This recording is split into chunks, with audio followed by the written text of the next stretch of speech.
So welcome everyone to today's daily sit. I want to welcome everyone who's here and affirm that you have everything that you need already to be able to find your way into practice. And I also want to welcome those who may be here today for the first time. My name is Rabbi Sam Feinsmith. I'm a member of the senior core faculty at IJS, and it's been a while since I've had a chance to teach in this venue, and I'm really grateful to be here again and to see some friends of old and new faces too. I want to dedicate our study and practice today to my teacher, Rabbi Miles Krasin Moshe Aharon Ben Miral, who's down with COVID. And I just spoke to him a short while ago. He's feeling kind of weak, but definitely want to dedicate our session to his healing and recovery today, as well as to a number of other people, Yonatan Shlomo Ben Sarah and Yochanan Ben Sarah. Of course, if you'd like to dedicate today's learning to someone who's ill, you're welcome to do so in the chat as well. And we do not have a sponsor today. And I wanted to remind everyone that if you'd like to donate to support these daily sits, you're welcome to do so at any level. No amount is too small. And of course, we thank you in advance for your generosity. It costs $180 to sponsor one session. And of course, you can also donate at any amount. And our friend Natalie, who's running tech support here behind the scenes, will put the link into the chat for those who may want to make a donation today. And we're going to get started with our teaching in just a moment. I also did want to say that if you feel comfortable doing so and you know how to do so, you're also welcome to add your preferred gender pronouns by changing your name, which you can do by clicking on the little ellipsis in the top right-hand corner of your personal window, and then scrolling down in the drop-down menu to rename. It's not a requirement, obviously, but it goes a long way toward letting folks know that this is a welcoming community where all people belong, irrespective of their gender identity or other identities that they may hold. So we're going to get started. And Natalie is also going to share a link to our source sheet for today. You're welcome to follow along in the source sheet, either when I ask Natalie to share the screen, which will include the text, or you can download or view your own version if that's helpful for you. You can also look away from the computer. If you're a person, for example, who's an auditory learner and looking at the screen might be distracting for you or overwhelming for you, you can always just listen, close your eyes and listen. We're going to be taking a look today at a Hasidic text. It comes from a man named Rabbi Moshe Chaim Ephraim of Sadilkov. He lived in what is now modern-day Ukraine. He was the grandson of the Baal Shem Tov, the founder of Hasidism, and grew up in the Baal Shem Tov's home until the age of 12, and is one of the most reliable transmitters of the early Hasidic teachings. And himself was also a novel reader of text and came up with his own beautiful commentaries and readings inspired by Hasidic spirituality. Before we go there, I just want to offer the kind of setting for the verse that he's going to be commenting upon. So we may remember that back in the portion a number of weeks ago, actually, preceding the beginning of Parashat Pinchas, so that is in Parashat Balak. And the reason why Pinchas is important will become clear in just a moment. The king of Moab, the Moabite people, saw that the Israelites were coming in droves and that they were approaching his land. Of course, they had no intention, the Israelites, of attacking him. In fact, we are relatives of the Moabites, going back many generations to Lot, who was Abraham's nephew. But he became scared. And he already knew that he wasn't going to be able to defeat the Israelites militarily because he had seen what had happened to the other kings of Moab, including Sichon, the king of the city, the fortified city of Heshbon, and Og, the king of the city of Bashan, and how the Israelites had defeated them. So what he did instead is that he hired Bilam, who was a magician, a sorcerer, according to our tradition, even a prophet, to curse the people.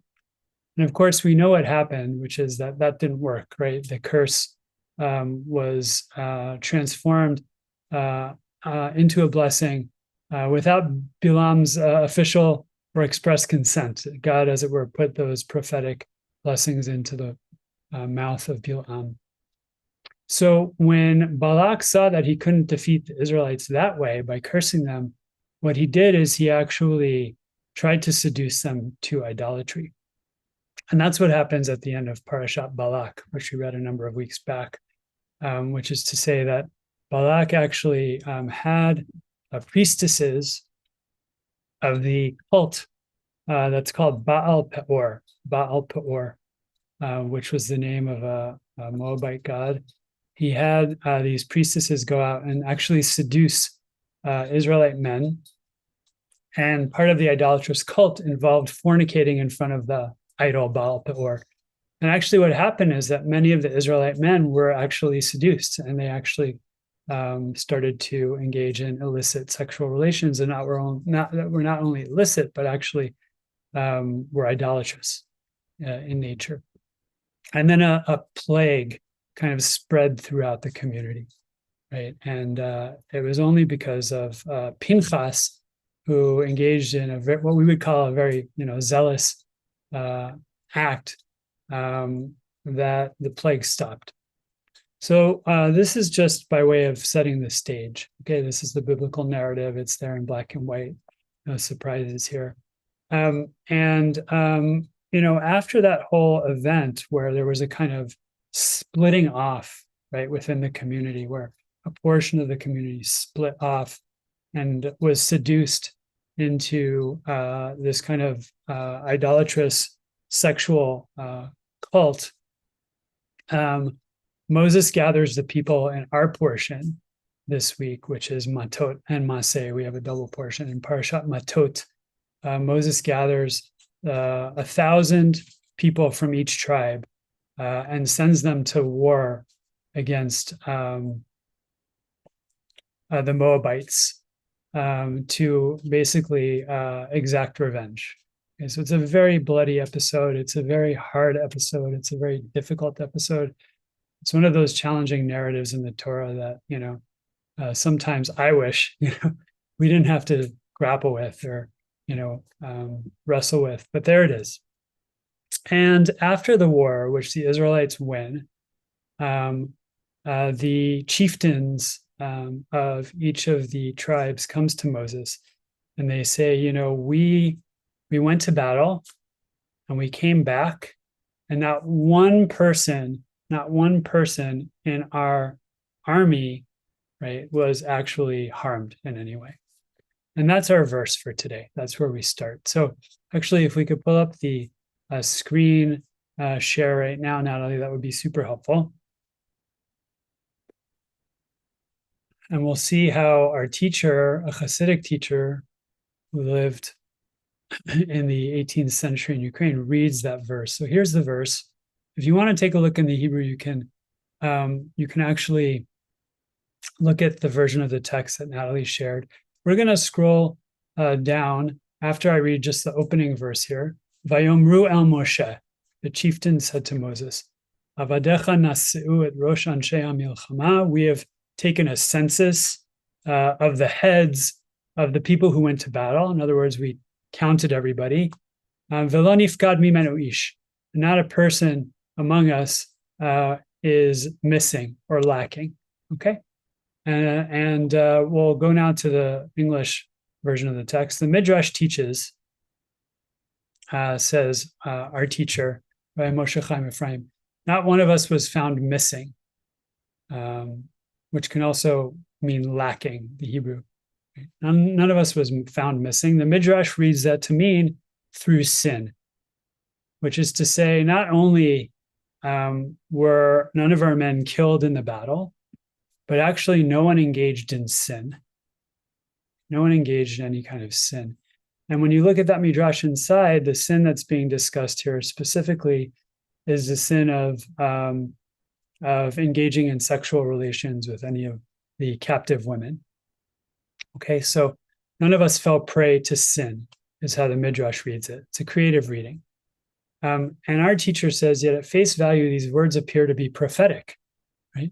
How could the chieftains know what people did in private in the heat of battle? Right? They were not necessarily present to oversee every single one of the 12,000 men who went to war.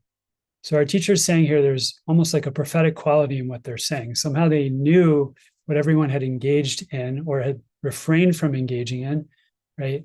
That points to a prophetic quality, but we've never actually seen that these chieftains were prophets, right? And furthermore, he says, how are they connected to what came before? How are the words that the chieftain said connected to the opening of the verse, which says, your servants have elevated the heads, right, or counted the heads of each of the people. So he's going to offer a creative reading here, which takes the original verse out of context and reads it in a whole new way that points to how we might cultivate greater wholeness in our practice. He says, according to my humble opinion, we can interpret this by way of allegory. The Hebrew there is remez. Right? It's pointing to something deep, pointing to something important. For we know that the whole world in toto is a complete person. Right? Of course, each of us is an individual, but he's suggesting here, this is based on Hasidic cosmology, right, that the totality of all beings who live on this planet, right, create, as it were, an aggregate whole, right, a singular, as it were, individual entity, a totality, right, that has its own integrity and cohesion. Meaning, he says, there are the heads of the assembly, those whose minds are more conscious. There are the eyes of the assembly, and for each of these, he's quoting a verse. Those who see to the needs of the community and its well-being. The hands of the assembly, those who perform mitzvot and acts of loving kindness. And the legs of the assembly, those who have faith. And in traditional Kabbalah, the legs are associated with emunah, with faith, as it were, taking, one step into the unknown with the faith that, God will be there to hold each of us as we do so. So what he's suggesting is that the community as a whole, right, actually the community of human beings as a whole is one aggregate body. But within that body, right, different people fulfill the functions of different body parts. Right? There are some people who are more focused on cultivating consciousness, right, as it were, and they're perhaps more, connected to, as it were, matters that are intellectual and pertain to cultivating the mind. There are those who really look carefully and observe the community to see who actually needs help, right? And what can I do to nurture the well-being of the community? There are people who have the role of the hands of the corporate body, right? And they're always using their hands to perform kind deeds and help people. And finally, there are the legs of the assembly, right? Those who have faith. So are we getting the picture here? Just give me a thumbs up if you're getting the idea, right? There's a corporate body here, right? Made up of all people on this planet. And within that corporate body, just as within an individual body, people have different roles to play, but they're all interconnected as one organism. Okay. Now, when all of us follow the head of the community and act with wisdom, he's talking about leadership here, right? There's a leader or a group of leaders, right, who are cultivating wisdom. And when we follow that person's lead and we ourselves act with wisdom, which, by the way, in the Hebrew can also mean awareness, right? Chokhmah. The Hebrew chokhmah means wisdom, but it can also mean awareness. When we do that, and when we are connected to each other, right? So there's the vertical connection with the leader, as it were, and then there's the horizontal connection, right, with all of the other people in the community. Then our camp can be holy, quoting from Deuteronomy 23:15. all of the limbs of the community become holy. Wisdom rests upon them. Then the one that is God will not find anything sinful in us, again from Deuteronomy 23, meaning no transgression will meet us when we are connected to each other and follow the head of the community. So there's this notion that the entire corporate body is somehow being guided, right, by wisdom, being guided by consciousness. Now, the head of the community cleaves to what transcends her, right, which is also called head, namely the Shekhinah, or the divine presence. We're saying here that rulers who are truly, or leaders who are truly wise, who are truly trying to behave in a godly way to bring people together in true unity so that they're connected, that person has a head above their head, right? And what that head is it's the Shekhinah, it's the divine presence. And when all of these parts are attached and connected, then the totality is called a whole person, and the Shekhinah can rest upon us, right? For the Shekhinah, for the divine presence to really become manifest in the life of the community, right, we really need to be connected to really sage, good leaders, and also to one another. And when that happens, as it were, the corporate body, right, which is connected through wisdom and love, right, through all of its parts, can actually become a vessel or a vehicle for the divine presence to manifest within the community. Okay, we can pull down the teaching here now. Now, what I want to invite us to do today is to consider this teaching not only as a teaching about what it means to shape a holy community, guided by and connected through the agency and the wisdom and the love of skillful leaders, which we so badly need right now, right? To help the Jewish people come together across political divides and across ideological divides, so we can actually respond to the pain and the anguish of this moment in a skillful, wise, and loving way as one corporate body, right? That's one dimension that he's talking about. But I want to suggest that we can take this and apply this to our own being as well, right? Which is to say that, we all have a head, we all have hands, right? We all have legs, we all have eyes, and all of the parts of us are interconnected. But just like the community of Israel, we can experience a split, right? We can experience an inner schism. There are all kinds of forces that can pull us apart, that can create a kind of inner divide, especially in our day and age, right? The divide between the mind and the body, which so many of us suffer from, right?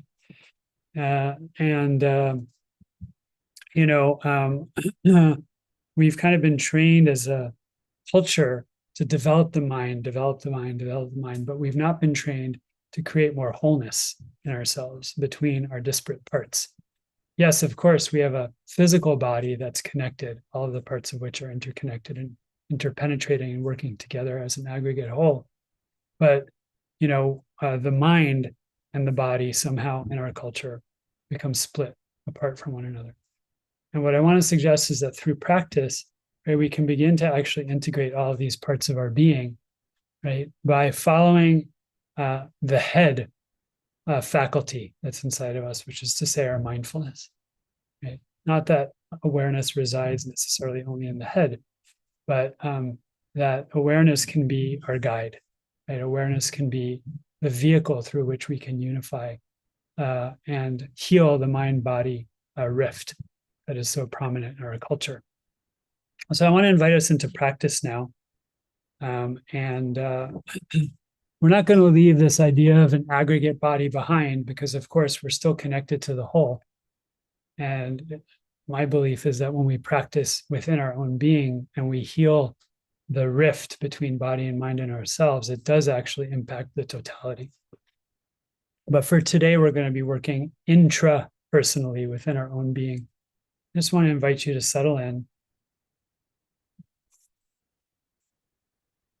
Take a couple of deep cleansing breaths.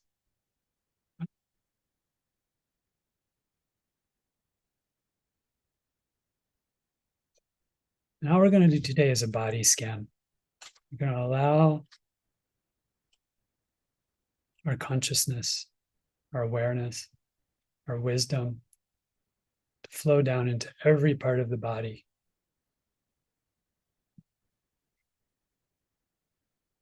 and to hold us in a greater sense of wholeness. I want to invite you first to bring your attention to your feet.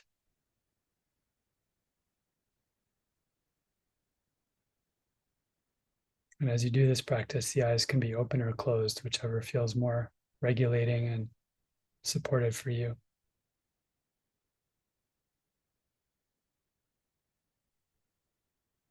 And the feet are going to be our home base. And if at any point this practice becomes overwhelming and you feel flooded in any way by strong emotions or difficult thought patterns or unpleasant sensations, you can just come back to an awareness of your feet. So what we're doing here is we're allowing this faculty of mindfulness, as it were, to flow down into our feet and to know the sensations of the feet from the inside.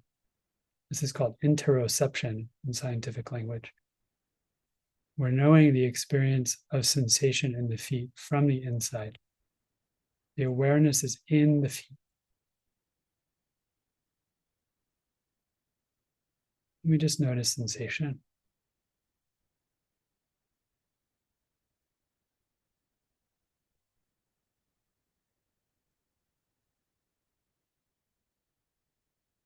Warmth, coolness, tingling, pulsation, pressure, contact.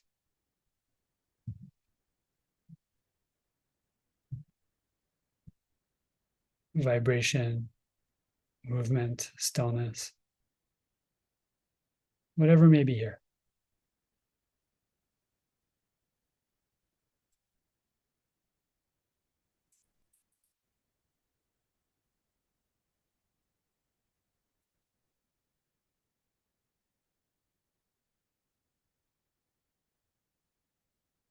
And then gently begin to work your way up, scanning from the feet to the ankles,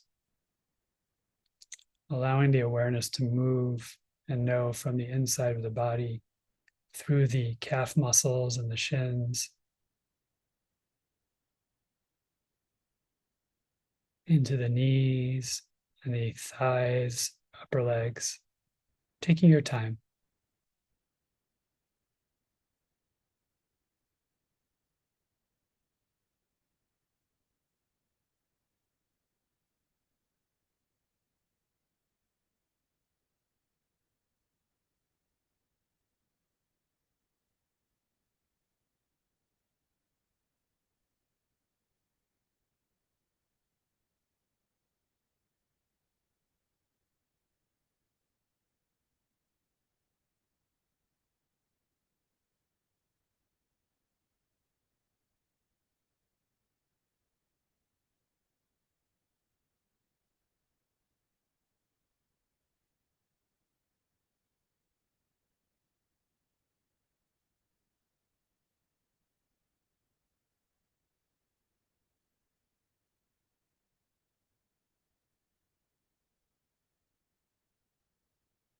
Not only do we become aware of these parts of our being, but we also bring tremendous love, compassion, care, kindness, warmth to whatever may be here.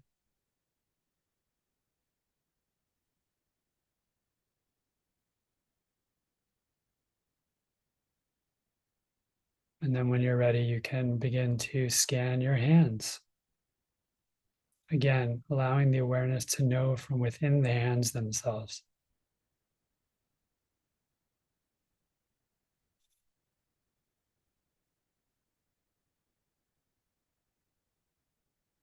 We're not observing the hands as if from a watchtower. We're actually allowing the awareness to travel down into the hands and know from within the hands.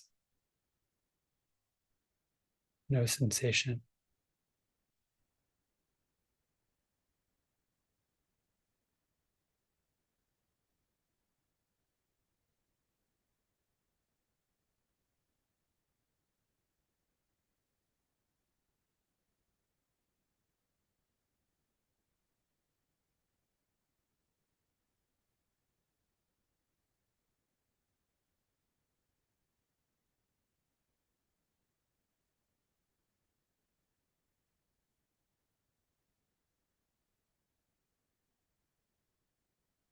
making our way up the arms at our own pace. Forearms, the elbows, the upper arms, the shoulders.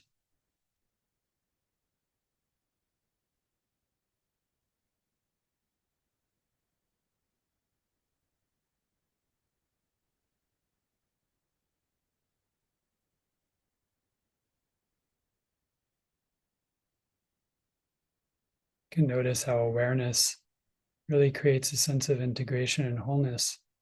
You can be aware of your arms and simultaneously aware of your legs.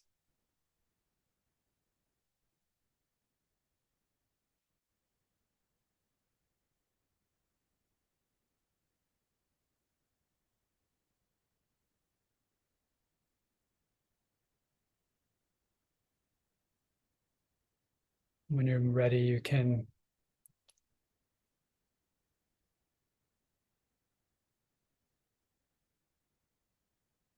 allow the awareness to travel up the neck,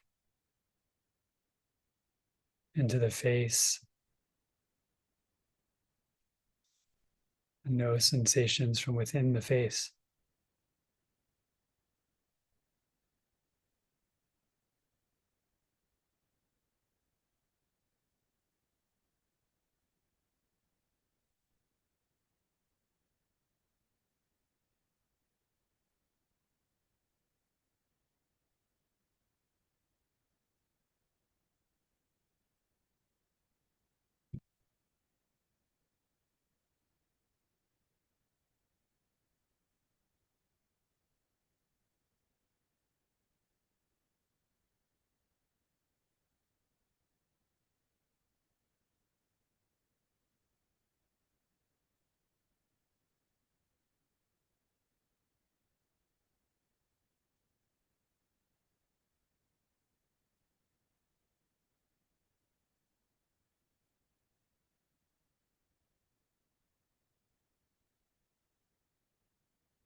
Then we can begin to even notice that this awareness transcends the limitations of the body.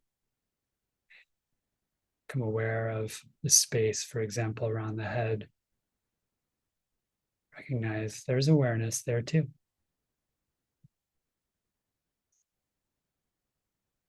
Isn't there?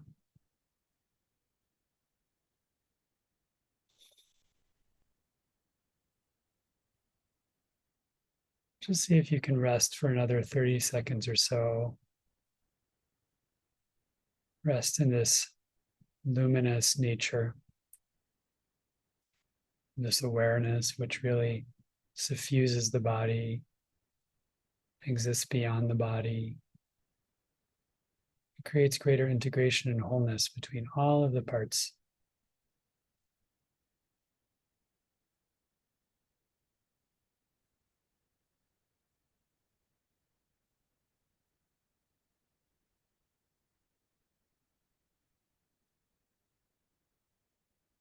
Perhaps in doing so, you may discover that divinity is right here.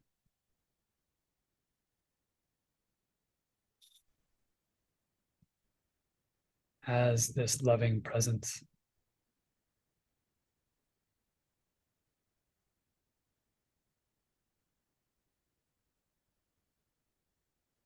Or not. Just notice what you notice and feel what you feel. We're going to turn to Mourner's Kaddish. I want to invite those who may be holding a loved one who's passed or mourning a group of people to rise in body and spirit. And Natalie's going to put the Kaddish up here. For those who are not reciting Kaddish, you can continue in your meditation. Just respond Amen lovingly. Yitkadal v'yitkadash shmei Rabbi. Amen. Alema Divrach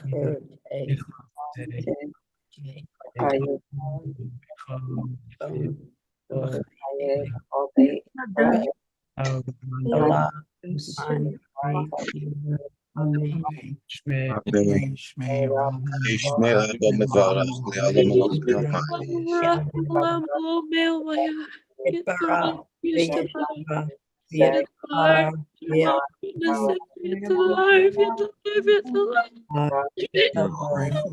we're grateful. Rifu, Elam in Kober Kata Visirata.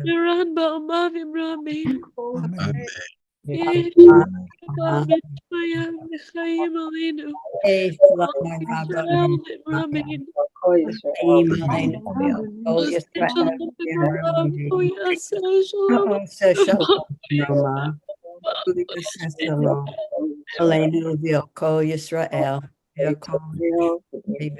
Amen.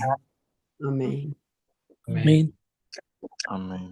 Look at the chat and you'll see the names of those who've passed who are being realized here. May their memories inspire us to acts of wisdom, justice, loving kindness, and compassion. For those who want to stay on, we're going to have some time for question and answer. For those who are leaving, I just want to bless us that through this practice of really allowing mindfulness, awareness to spread throughout the whole body and to integrate and hold together all of our parts, that we'll learn how to move through the world with mindfulness and use our bodies for good so that we can refrain from any kind of activity that might add more suffering to ourselves, to our communities, and to our world. And may we be blessed to find greater connection and love in each other, in our leaders, and in the world. Take good care. And for those who are staying on, you can place a question in the chat. And I ask you just to preface it with the word question in caps so that we can pick it out from some of the other comments which may be coming in.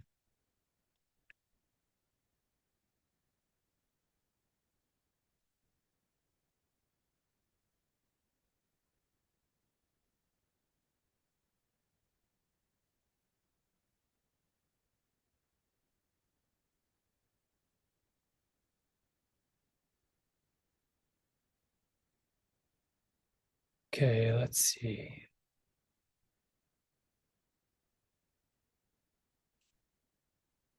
So far, I'm not seeing any questions in the chat.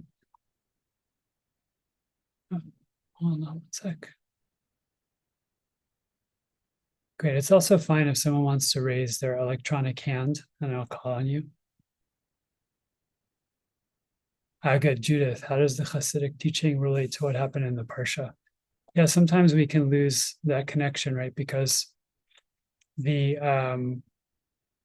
readings sometimes are so they land us in a place that's so different, right, from what we saw in the Torah portion, that it's kind of hard to understand how the two are connected. He simply begins with this verse where the chieftains come back. This is in the actual Parsha, and report that none of the men who went to war were harmed in any way, right? And then he cites a midrash that says, actually, when the chieftains said that no one was harmed, they didn't only mean that no one was harmed physically, they also meant that no one was harmed spiritually. In other words, no one engaged in any kind of untoward behavior, right? In other words, they kept morally clean, as it were, when they went to battle, which is obviously something that's quite hard to do. So the midrash, as it were, lauds these men who went to war, these 12,000 men, as being, spiritually and morally upright. Our teacher says, well, what's the connection between that part of the verse where the chieftains come back and they report that the men who came back from battle remained intact, right? No one was harmed. And according to the Midrash, no one was harmed spiritually or morally. It's a relationship between that and the beginning of the verse where it talks about raising the heads of the men for purposes of a census, right? The Hebrew naso et rosh, lift up the head of someone, is a way of saying lift up their head for purposes of counting that person's head. It's literally taking a head count. He wants to know what's the connection. And so what he says basically is that, when we can, as it were, lift up the heads of the community, right, and recognize that they're not separate in any way, that the wisdom that they embody is not separate in any way and should guide all the other parts of the community, whatever role people in the community may be playing, right? Whether they're heads or leaders, whether they're the eyes of the community or the hands of the community or the legs in the community, right? It's just a kind of typology of different kinds of personality types and the ways in which they're engaged with community work, right? When all of those types of work in the community are guided by the wisdom of the leaders of the community, right, then the community can really work together in tandem in a way that is harmonious to bring about, the best result in the community. Okay. And then when that's happening, people won't engage in sin, right? They'll essentially have a clear moral compass in whatever they do. So that's the connection between the two parts of the verses. Now, what I suggest is that we can take that model of the community working together holistically, right? And guided by wisdom and connection. We can take that same model, right, and apply it to our individual body, not just the corporate body of the people of Israel, of all people on this planet, right? Just to say that when we are following, all the parts of us are following our mindfulness, are being guided by mindfulness, right? We can feel a sense of greater wholeness, connection, love, and we can be guided by wisdom in a way that will help us to refrain from engaging in any kind of behavior or habits of thought, speech, and action that could in some ways splinter the community or bring us to engage in behavior that would be out of step with our noblest intentions. Okay, I hope that connection is clear now. So let's see, we have some more questions here. Ricky.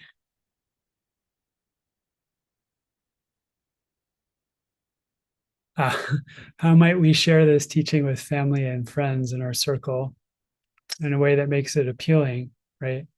To folks who may not be regular students of Torah. Yeah, that's a great pedagogical question, I was thinking about that question yesterday when I was thinking of teaching this text, because it begs a lot of unpacking, as we saw. What I would suggest is that, we begin with our experience instead of the text. This is what I often do when teaching audiences that don't have a great deal of comfort or facility with either classical Jewish texts like Bible and Talmud, or rabbinics, or certainly not with, Jewish mystical texts like Hasidism and Kabbalah. I always start with experience. Right? What's your actual lived experience? So I might actually invite people to reflect on ways in which they experience this kind of body-mind split, and for example, a concrete example that might illustrate that is that you're sitting with someone at dinner and they're telling you about their day, right? But you're thinking about a deadline that you have to meet, 2 weeks hence. Anyone have some kind of experience like that ever, right? Raise your hands if you ever did, right? So that shows, right, that your body can be with this person in the space, but your mind is somewhere else completely. There's a split there, right? The body and the mind are not in the same place at the same time. There's not really a deep sense of alignment or integration, right? And in those moments, we say, I wasn't really present, right? So in what way do we measure presence, or in what way do we discern if we're present? A very simple definition of presence is when we're being mindful in the present moment of what's happening in the body, right? When the body and the mind are in the same place at the same time. Now, everybody can relate to that example, or at least find some example like that in their lives when they weren't present, right? And then we invite them into some sort of a brief mindfulness practice that allows them to actually intentionally cultivate presence by returning their attention, right, and their mindfulness to the present moment, here and now. And, practices like body scans, or observing the rising and falling of the breath, or noticing sounds, and so on and so forth, right? Those are all very good practices for doing so, but we also want to be mindful that not everybody, will connect with every kind of practice, and some practices can be activating for people, because there's good reasons why the body and the mind split from one another, why the mind kind of splits off from the body, because sometimes what's happening in the body is unbearable or difficult or painful, right? But kind of the central move of mindfulness practice is bringing the body and the mind back into alignment, right? And through that, cultivating presence. And the thing that our teacher is suggesting here is that when we can do that, right, it's not just our presence that shows up. It's not just our wisdom that shows up, but the Shekhinah, the divine presence, the presence, capital P, can become manifest when the different disparate parts of us are aligned, right, and attuned to one another and working in tandem and in concert. So, I might guide people through an experience like that, Ricky, and then say, we actually have a way of talking about this in Jewish language. And I want to share this text with you, which helps us to kind of ground it Jewishly. And then people have had the experience already so that when they encounter the text, it'll feel familiar in some way. That would be one recommendation. There's obviously many ways to do this, but that's one way to go about it. Let's see if we have some other questions here.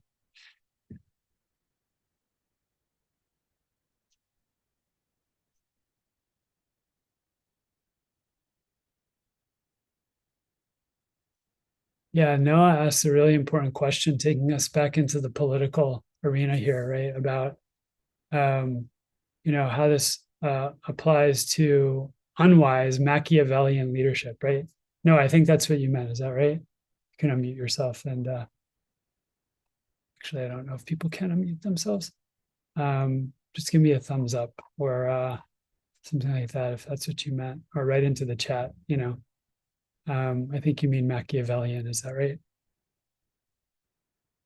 And the full question is, yeah, that's what Noah meant. Great. So the full question here is, when a leader is unwise and acting in a Machiavellian sort of way, right? Given the teaching, they are also really powerful. And how can the rest of the community, which is to say the rest of the aggregate body, divert from the head? Yeah, that's a really good question. I mean, unfortunately, what we're seeing here is that in our teaching, and this is a foundation of Hasidic teaching, that there actually really isn't any separation within a community between the leaders and the people. And the leaders can really infect the people with their unwisdom, right? With their lack of awareness, with their spiritual and moral corruption. I think we're living in a time now that's fairly evident.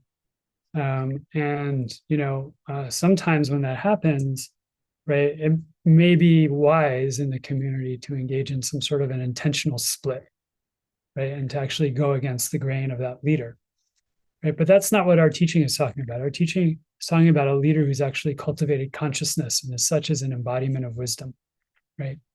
I don't want to offend anyone's political sensibilities here, and certainly not taking political sides here. But what I can say is that I heard one of Trump's biographers talk about an interview that he conducted with him, and he said, do you ever engage in introspection? And Trump said, why would I do that? Then I would have to second guess myself. We're talking about leaders in this text who've actually done the work of looking deeply inside, right? And shining awareness into all parts of their being, even those parts of themselves that may not be wise. And through that process, right, have actually come into greater wisdom and spiritual and moral integrity. So when the community does follow people like that, right, there's a way in which the quality of the leader's presence, their message, their integrity, right, it has a net effect. It kind of percolates in the community and creates a net effect. And then when the people in the community actually come together, right, and work horizontally with each other to try and make that message and that way of being manifest, some really powerful, beautiful things can happen in the world. Of course, we know that it can go the other way too, right? So here we really have a plug in this teaching for leaders engaging in deep introspection, practicing mindfulness, and in so doing, discerning ways to lead the people that will be unitive and loving and compassionate and just. I think we need to stop here, friends, because we're almost out of time. I just want to say one quick thing, which is that if you liked the text from today and you thought it was compelling and supporting you in your practice, Pretty soon, I would guess in about a month's time, we're going to open up registration for the IJS annual text study track. And I'll be writing again this year specifically on a Hasidic teacher named the Maggid of Koznitz, who was Rabbi Yisrael Hapstein, one of the great Polish Hasidic teachers, and his book is a classic, and we'll be following the weekly Torah portion and culling selections like the one we saw today, of course, different ones, but similar in a similar vein, resonating in a similar frequency and vibration, right, to ground our mindfulness practice, grounded, of course, in the Parsha each week. And so you can look for that. And if you're not subscribed to our newsletter, you can do that. And you'll get word when registration opens. In the meantime, I want to send you off with wishes for well-being and for wholeness, especially in light of today's teaching, both intrapersonally and interpersonally in our larger communities and in our world. And may we soon see the day when wise sage leadership and followers who are trying to embody the wisdom of their leaders can bring about a more sane, compassionate, humane, and just world. Thanks, friend.